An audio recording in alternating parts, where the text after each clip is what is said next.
kita mendapatkan sebuah berita yang heboh yang sedang viral saat ini, di mana terdapat sebuah statement bahwa azan itu atau suara azan itu disamakan dengan gonggongan anjing yang secara bersamaan gonggongnya. Nah, di sini saya akan menjelaskan bagaimana menurut pemahaman saya yang masih dangkal.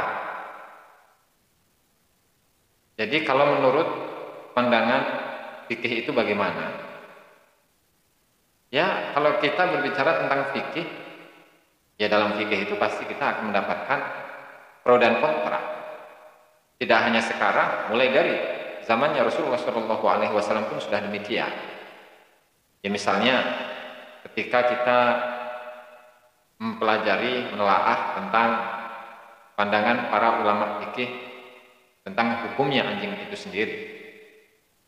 Kalau untuk hukum liur anjing misalnya, ada ulama yang mengatakan najis, ada ulama yang mengatakan tidak najis, ada ulama yang mengatakan anjing itu boleh dimakan, ada yang mengatakan anjing itu tidak boleh dimakan.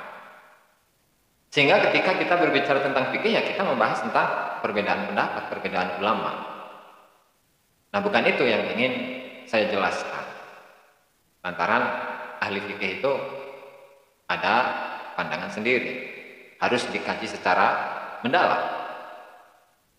Apalagi fikih itu kalau melihat dari definisinya ialah ilmun bil ahkami syar'iyyatil amaliyyati al-mustanbatu min adillatiha tafsiliyah.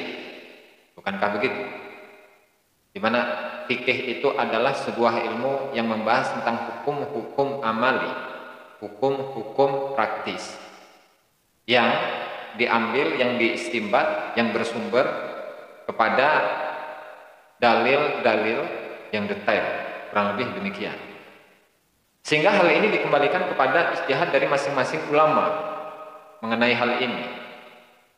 Dan fikih itu kalau kita mau berkomentar, fikih itu ya pandangan ulama.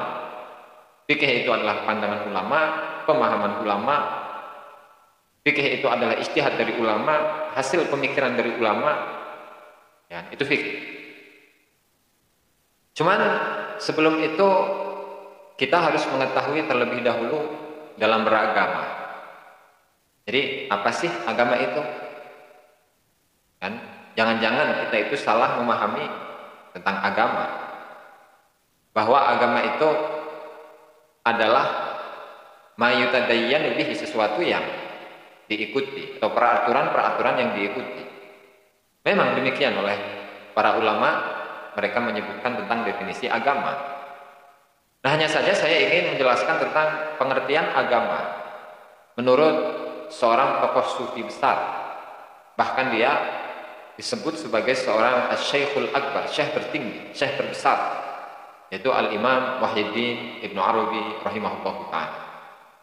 Beliau di dalam kitab Fususul Hikam mengatakan, dan ini ada di halaman 55, yaitu Al-Fasul Yaqubi Fasul Hikmatin Rawahiyah bi Kalimatin Yaqubiyah. Beliau menjelaskan bahwa agama itu adalah ibaratun aning qiyadik, adalah ungkapan dari rasa tunduk kita, ketundukan kita, ungkapan dari ketundukan kita. Jadi apapun yang kita tunduk kepadanya, maka itu adalah agama kita.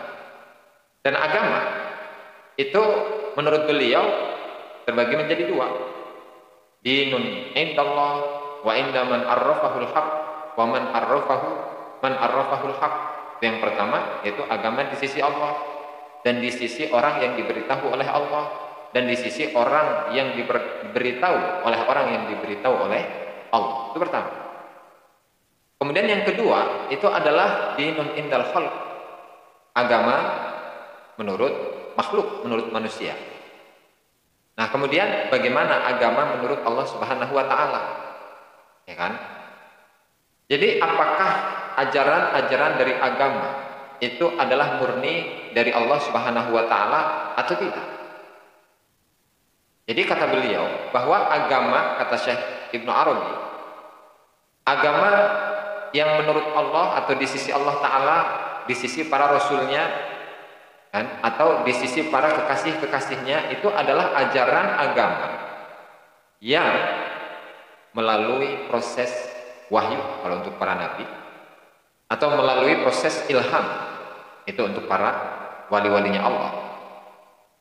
Nah, untuk agama yang kedua, yaitu agama menurut makhluk manusia, itu adalah an-nawamisul hakimah allati lam yaji'ir rasul al-ma'lum biha min til'amah min indillah bitariqatil khassatil ma'lumah fil urf wa huwa al-wad'ul masyru'ul ilahi, yaitu peraturan-peraturan yang bijaksana yang tidak dibawa oleh Rasulullah Shallallahu Alaihi Wasallam dengan cara yang dikenal oleh para nabi itu dengan cara yang khusus, yaitu melalui cara ilham atau wahyu. Nah, sehingga dari pengertian ini atau pembagian ini, kedua-duanya itu benar. Kedua-duanya itu menuju kepada kebenaran. Hanya saja untuk yang pertama itu murni dari Allah Subhanahu wa taala. Kemudian kedua itu tidak murni dari Allah Subhanahu wa taala. Kenapa demikian ya? Karena kalau untuk bagian yang kedua, ad-dinu indan nas, agama menurut manusia, itu di situ ada peranan akal manusia yang tidak murni dari Allah Subhanahu wa taala. Sehingga caranya itu bukan ilham. Ya, meskipun oleh Syekh Abdul Wahab Asy'arani rahimahullahu taala bahwa semua ulama mujtahidin mereka itu tidak salah dalam melakukan ijtihad. Semua mujtahidin itu benar dalam ijtihadnya. Sehingga di dalam menyikapi perbedaan-perbedaan ulama tentang permasalahan-permasalahan fikih, permasalahan-permasalahan syariat, itu harus tidak perlu menyalahkan atau tidak perlu meramaikan urusan tersebut. Karena apa? Karena mereka semua itu berada dalam kebenaran. Nah, sehingga karena ini adalah bidang fikih dan syariat Islam itu tidak, atau teks-teks ayat Al-Quran, teks-teks hadis Nabi itu tidak secara nyata menjelaskan tentang permasalahan ini. Ya, maka yang perlu kita lakukan itu apa? Yang perlu kita lakukan adalah berbenah diri. Tidak perlu menyalah-nyalahkan orang lain. Ya kan? Ya, meskipun ketika kita mengetahui atau menilai bahwa hal ini adalah kurang elok, hal ini adalah kurang baik, ya maka cukup kita tahu bahwa itu kurang baik dan jangan dicontoh. Tetapi tidak perlu untuk mengatakan bahwa itu kafir, itu sesat, dan seterusnya dan seterusnya. Ya, karena agama Allah Ta'ala ini, ya kan, adalah agama yang tunduk, agama yang mengajak kepada ketundukan kepada Allah Subhanahu wa Ta'ala. Jangan-jangan kita itu bukan tunduk kepada Allah Subhanahu wa Ta'ala, tetapi justru kita itu tunduk kepada makhluknya. Justru kita itu tunduk kepada hawa nafsunya, kepada syahwatnya, kepada pemikirannya, bahkan kepada ormas atau partai politiknya. Seandainya jika Allah Subhanahu wa Ta'ala berkehendak, maka semua orang yang ada di muka bumi ini akan beriman. Apakah engkau memaksa orang-orang untuk beriman kepada Allah Subhanahu wa Ta'ala? Ya, jadi perbedaan pendapat di dalam agama itu adalah sebuah kepastian. Tidak mungkin dalam agama itu, dalam sebuah permasalahan agama, semuanya sepakat.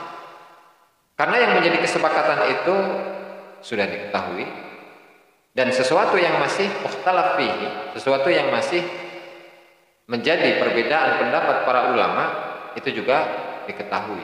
Nah, oleh karena itu, ya kita sebagai santri, sebagai orang-orang yang masih mempelajari ilmu agama, ya kita santai aja. nggak usah terlalu menggebu-gebu dalam membela agama. Bukan berarti kita tidak cemburu terhadap agama Allah Ta'ala ya, karena agama itu bukan sekelompok orang. Karena agama itu adalah ketundukan seseorang kepada Allah Subhanahu wa Ta'ala. Jika seseorang itu tunduk kepada dirinya, tunduk kepada nafsunya, tunduk kepada ilmunya, tunduk kepada pengetahuannya, tunduk kepada masyarakat, apakah orang yang seperti ini dikatakan sebagai orang yang beragama?